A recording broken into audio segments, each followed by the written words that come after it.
They say love is blind, but in the age of dating apps, love isn't just blind, it's recorded. You match, you talk, you meet, and just when you think it's going well, you realize the camera was never in your hands. Tonight, you'll hear 5 terrifying real-life stories of people who found out, too late, that the person they were dating was watching them the entire time.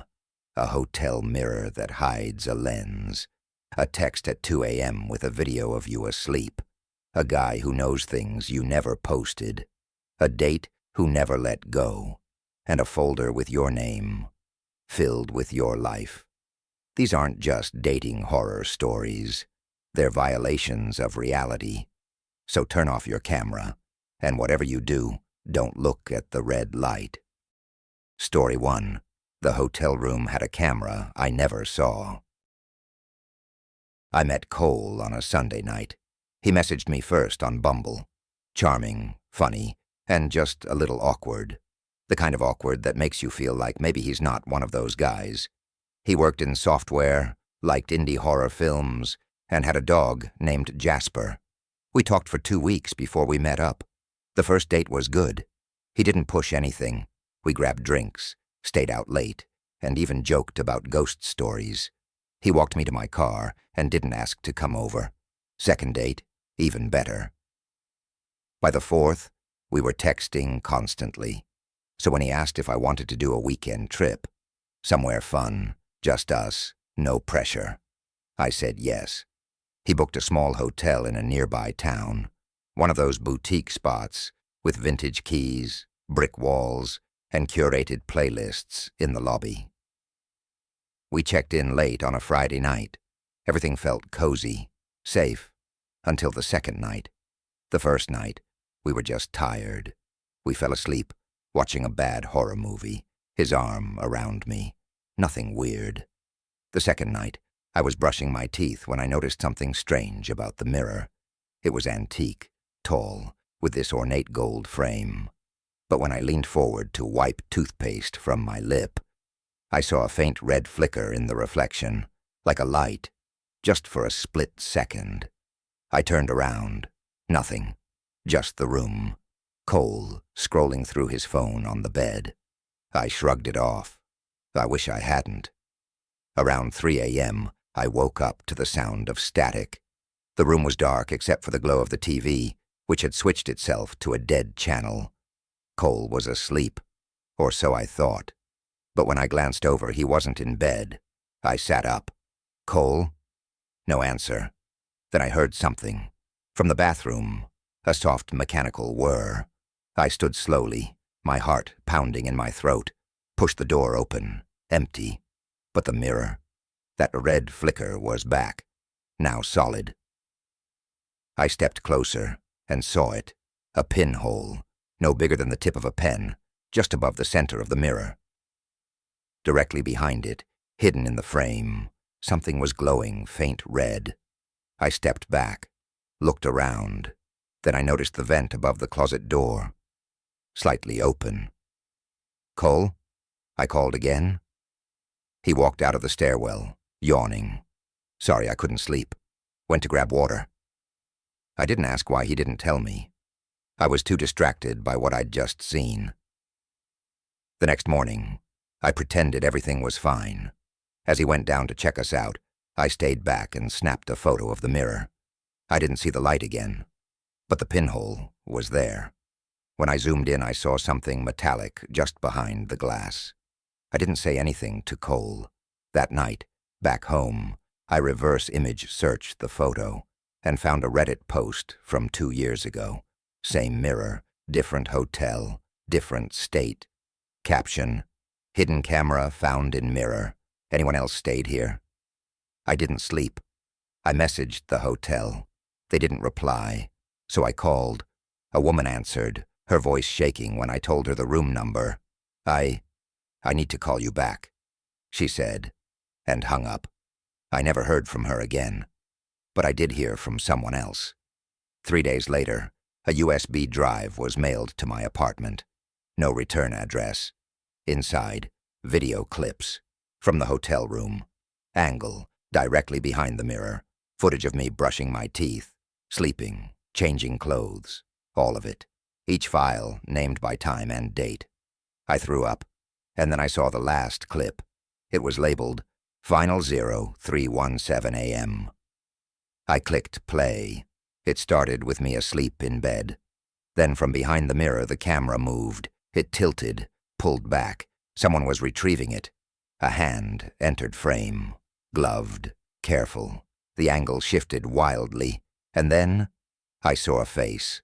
Cole, smiling at the lens. I couldn't breathe. I called the police. They came, took the USB, asked a million questions.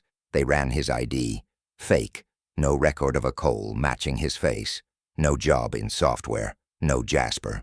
Gone. But it wasn't over. Because a week later, I got a message on my phone. Blocked number. No text. Just a photo. Me. Sleeping. But not in the hotel. In my apartment. He'd been here. The police are still investigating. I moved to a new place. Changed my number. But I still don't feel safe. Because yesterday, a new envelope arrived. No stamp. Just placed at my door.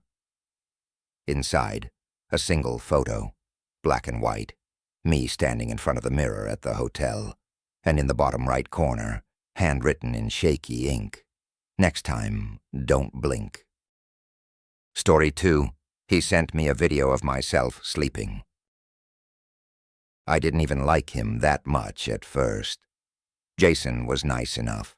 Worked in marketing, liked horror movies, and had a really cute dog. We matched on Hinge, chatted for a few days, and eventually met up for coffee. He was awkward, but in an endearing way. Kept tucking his hair behind his ears when he was nervous. He asked a lot of questions about me. My job, my apartment, my neighborhood. A little more than usual, but I figured he was just trying to be thoughtful. We went on 2 more dates, both pretty casual. No red flags, nothing weird. Then came the 4th date, and the message that changed everything. It was 2:12 a.m. when I got it. I was asleep. My phone buzzed once on my nightstand, but I ignored it. Another spam text, probably. Then it buzzed again, and again. By the time I checked it, there were 3 messages, all from Jason. The first was just text. You look so peaceful when you sleep. The second, a winking emoji. The third, a video. I hesitated. Something about it felt wrong, but I tapped it anyway. It was a 19-second clip, shot in total darkness, except for the faint glow from a streetlight outside my window. The camera slowly zoomed in on me, lying in bed, sleeping. I threw the phone, scrambled to the door, locked, still chained. I checked every window, still locked. But that didn't matter, because that video wasn't from the street. It wasn't shot through a window. It was taken from inside my room, from just a few feet away. I texted Jason immediately. What the hell is this? No response. I called him, straight to voicemail. I opened the video again, paused it at the 11-second mark. There, just barely in the corner, was the edge of my nightstand, and on it, my glass of water, which I had just filled before going to bed. I called the cops. They came, checked the windows, the door, no sign of forced entry. I showed them the video. They asked if I'd let him in, if we'd had a fight, if this was just a misunderstanding. I almost laughed. I asked them to check my apartment for hidden cameras. They didn't find any. They left. The next morning, I deleted every app I'd ever downloaded. But it was too late, because at 3:17 p.m. I got another message. No text this time, just a new video. This one was longer, 47 seconds. It started with a blank screen, then a whisper. Do you want to know how I got in? And then Jason's face, lit only by the light from my hallway. He was standing just inside the doorway, smiling. The camera panned across my apartment, to my bedroom door, closed. Then the whisper again. You forgot to lock it. I screamed. I had locked it. I always locked it. I called the cops again, begged them to come. They did. Again. No evidence. No prints. No sign of entry. But this time I insisted they check the hallway security cams in the building. They pulled the footage from the night before, and there he was. Jason, walking down my hallway, carrying something under his arm. Then he stopped at my door, knelt down, and pulled out a key. I hadn't given him a key. Ever. That night I packed a bag and stayed with my friend Kelsey. We sat up all night replaying the video, frame by frame. At one point, she asked me something that made my skin crawl. "Did you notice the timestamp?" I looked again. The video was taken at 2:09 a.m., but I'd woken up at 2:12. That meant he was still in the apartment when I got the message. He might have been in the room when I hit play. I moved out 2 days later, changed my number, filed a report, put a fraud alert on all my accounts. I didn't hear from him for weeks. Thought maybe it was over, until one night I got an email from an address I didn't recognize. Subject line, "Miss me?" The email had no body, just a single attachment, an audio file. I opened it on my work computer, alone in the office. It was a recording. First, just silence, then a faint hum, like breathing, then my voice.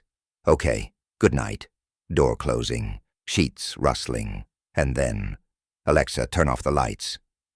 That wasn't from our 4th date. That was from our 1st. He'd recorded me that night, in my own apartment. I called IT and had the message flagged, but the damage was done. I changed my email, got a new phone, started therapy. I didn't tell anyone the whole story, not until I saw him again. It was a random Thursday. I was at the pharmacy, picking up my prescription, and there he was, in line, 2 people ahead of me. He turned around, made eye contact, smiled, then walked out. No words, no messages, just the look. That night there was a letter taped to my door, handwritten. It said, "Don't worry, I never stopped watching." Story 3. He knew things I never told him. We never met in person. That's what makes it worse. No handshakes, no hugs, no first dates, not even a Zoom call, just messages, hundreds of them. His name was Owen. We matched on a newer app called Luma, more obscure than Tinder or Hinge, but with artsy vibes and lots of long-form bios. He had a black and white profile pic, a few film references in his bio, and this line I'll never forget. "I like people who don't know they're interesting." It felt poetic, raw, exactly the kind of thing I'd fall for. At first the conversations were great. He asked questions that didn't feel generic. "What scares you in the quiet moments? Do you think people are shaped more by guilt or fear?" We talked about horror movies, our dream cities, the people we used to be. He always typed in lowercase, never used emojis. After a week it started to feel deeper. He remembered small things, details, things I'd barely mentioned, like my cat's name, a book I'd posted in the background of a photo, the playlist I kept on loop when I couldn't sleep. Then came the first red flag. I had a rough day at work, didn't post anything, didn't update my stories, didn't text him, and out of nowhere, he messaged, "Today was harder than usual, huh?" I replied, "What do you mean?" "I saw it in your eyes, the way you looked at your screen." I reread the message 5 times. Then I asked, "How do you know what I looked like today?" No reply. Not for hours. When he finally messaged back, it was deflective, something vague about intuition and vibes. But I didn't buy it, so I checked my phone's app usage. That's when I noticed something strange. An app I didn't recognize had microphone permissions, Screen View Companion. It had access to my camera, too. I deleted it immediately, but the unease stayed. I didn't reply to Owen for 2 days. When I finally did, he acted like nothing had happened, said he'd missed me, that I glowed differently when I was distracted. Another weird line, but I was curious, so I pushed. I asked, "What do I look like right now?" Instant reply, "You're wearing the blue hoodie, hair tied up, leaning into the right side of your couch." I froze. That was exactly right. Even the hoodie string I was absent-mindedly twisting between my fingers. I replied, "How?" Another pause. Then, "I'm just good at reading people." I blocked him, reported the account, deleted the app. Then I went into full tech paranoia mode. Factory reset my phone, bought a new one, set up a new Apple ID, new email, new number. I thought that would be the end of it. It wasn't. A week later, I was video calling my friend, Mia. Mid-conversation, she stopped and said, "Who's the guy behind you?" I turned. No one there. "Weird," she said. "I swear I saw someone, like someone watching you." That night, I got an airdrop notification. Someone nearby wanted to share a file. It was labeled helloagain.move. I didn't accept it. But I saw the preview. It was me, in my kitchen, making coffee that morning. I lived alone.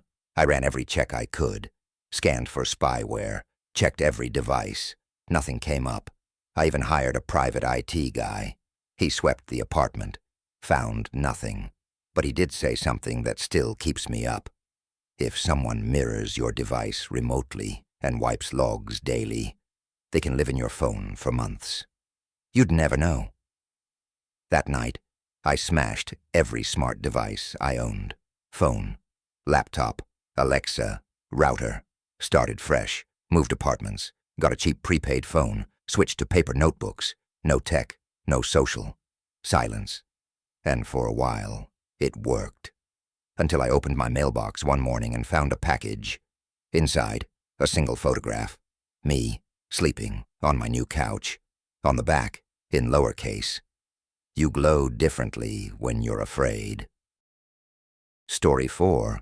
I found a hidden camera in his glasses. The thing about Brett was, he seemed so normal, almost boring, which is exactly what made him feel safe. We met on Hinge.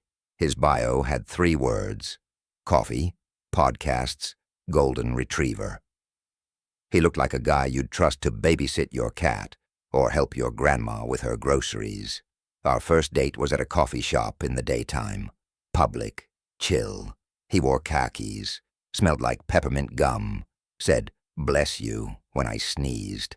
Harmless. At first. What struck me as odd, though, was his glasses. They weren't particularly stylish, black, square frames. But he kept adjusting them, a lot, every few minutes, like he had a tic or something. And when I asked what he did for work, he smiled and said, "Freelance content archiving." When I asked what that meant, he changed the subject. Still, we got along well. I gave him my number. He texted later that night, "You looked even better than your profile." Sweet. Safe. We went on 2 more dates, a walk through a flea market, and a bookstore where he bought me a copy of The Silent Patient. Said the twist reminded him of me. Weird, but I didn't question it. Then one night, I bumped into him unexpectedly at a coffee shop. He wasn't wearing his glasses, but I heard them, sort of. They were on the table next to his laptop, and as I walked up to say hi, I heard a faint voice, a woman's voice. And then he smiled, and I knew I was in danger. It was my voice, my exact words. From our first date, he saw me looking, snatched the glasses, closed his laptop, fast, too fast. "Hey," he said, smiling too wide. "Didn't expect to see you here." "What were you watching?" I asked. "Oh, just a podcast." I didn't say anything, didn't call him out. I just smiled, grabbed my latte, and walked out. And then I did what any slightly paranoid girl would do. I Googled hidden camera glasses, and there they were, the exact model, marketed as spy tech eyewear for creators and security professionals, built-in microphone, hidden HD lens in the frame, voice activated. I didn't text him. Instead, I asked a tech friend to help me. We made a plan. Next time Brett invited me over, I agreed. Said I wanted to cook dinner at his place. While he was in the bathroom, I searched his apartment. Found a locked drawer, picked it.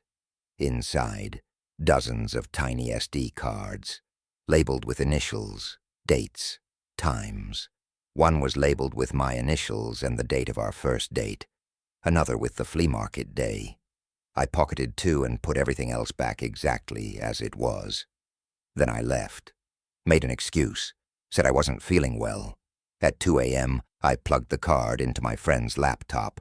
The files were encrypted, but he cracked them, and what we saw, hundreds of clips. Women, all different. Some dates, some casual conversations, some sleeping. Not one of them new. There was even a folder labeled Private Smiles. Inside, screenshots of women mid-laugh, mid-blush, mid-sentence, catalogued, cropped, filed by hair color. And then I found the worst one. A folder labeled Final 01. Inside, a video of a girl, eyes taped open, sitting on a couch, not moving. Brett's voice off-screen whispering, "Don't blink. I want to remember you forever." I went straight to the police, showed them everything. They said they'd look into it. That was a week ago. And Brett? Gone. No trace. Phone off. Apartment cleared out. 2 days ago I got a package in the mail. No return address. Inside was a pair of glasses, my face reflected in the lenses, along with a note. Your smile goes in a folder of its own. Story 5. He had a folder with my name on it. I met Ryan at a bar, not through an app, which in hindsight made him seem more real, more spontaneous, more human. He was charming in a subtle way. Didn't lead with lines, didn't brag. He just listened, bought me one drink, didn't push for more. After a few weeks of texting, I went to his place. It was clean, minimalist, smelled like cedar and orange. One big bookshelf, plants near every window, a coffee table covered in old photography books. And he had this vintage laptop, a thick silver MacBook from the early 2000s. He said he used it to write. Said he liked the distractions it didn't have. I thought that was kind of romantic. The first few weeks were normal. Dinner, movies, walks, late-night talks. But I noticed small things. He never took pictures, ever. Not of food, not of friends, not of me. When I tried to snap a selfie once, he looked away. I like to remember things the old way, he said. He never posted online, didn't even have Instagram, but he always remembered details. What color I wore on our first date, which earring I wore backward once, the name of my first dog, which I was sure I hadn't mentioned out loud. I should have asked more questions. One night, I stayed over. We cooked, opened wine, played music. It felt safe. While he was in the shower, I sat on the couch and started looking through one of the photography books. It wasn't a book. It was a hollowed-out case, hiding hard drives. 4 of them, all black, all unlabeled. I opened his laptop. It wasn't password protected. On the desktop, a folder. Archive. I clicked it. Inside were more folders, each one labeled with a woman's name. Hundreds of them. I scrolled. My stomach turned when I found mine. Emily M. I opened it. There were subfolders. Footage, screenshots, audio logs, extracted. I clicked footage. Videos loaded. Clips of me. In my apartment. Me walking through my kitchen, watching TV. Sleeping. One labeled First Encounter was footage from the night we met. But the angle was impossible. It wasn't from the bar's security cam. It was over my shoulder. He'd been recording me before we met. I clicked Extracted. Inside, photos from my childhood. Old Facebook albums I'd deleted. Screenshots from private texts. Things I hadn't posted in years. Photos of my family, my exes, my high school yearbook photo. All saved, all organized. Then I opened a file labeled Notes, Session Prep. It was a text document. Bullet points. Establish common ground. Reference childhood subtly. Reference childhood subtly. Mirror laugh in conversation. Avoid camera confrontation. The last line. Established compliance. Window. 5 weeks. I backed away from the laptop like it burned me. I grabbed my phone, but there was no service. Then I heard the music stop in the bathroom. He was out. I left everything. Ran out barefoot with my keys and my purse. Called the police from a gas station 5 blocks away. They came, took my statement, went to the address.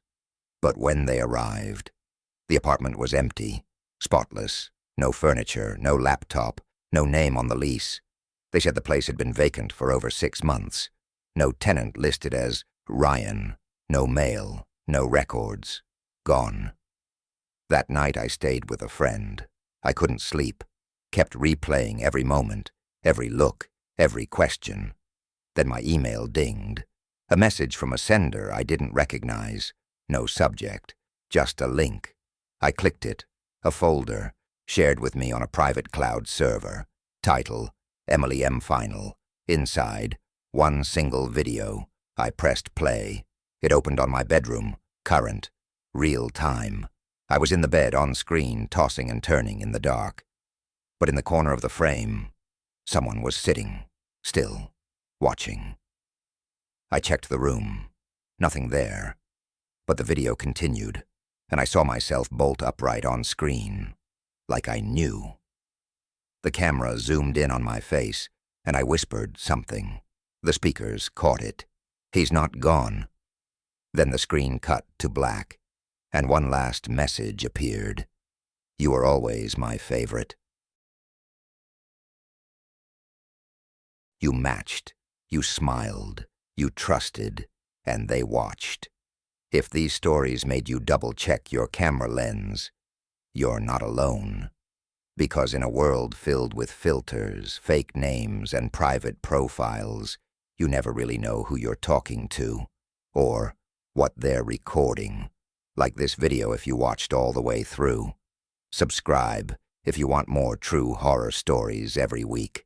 And share this with someone who's just started dating online, before they end up in a folder with their name on it.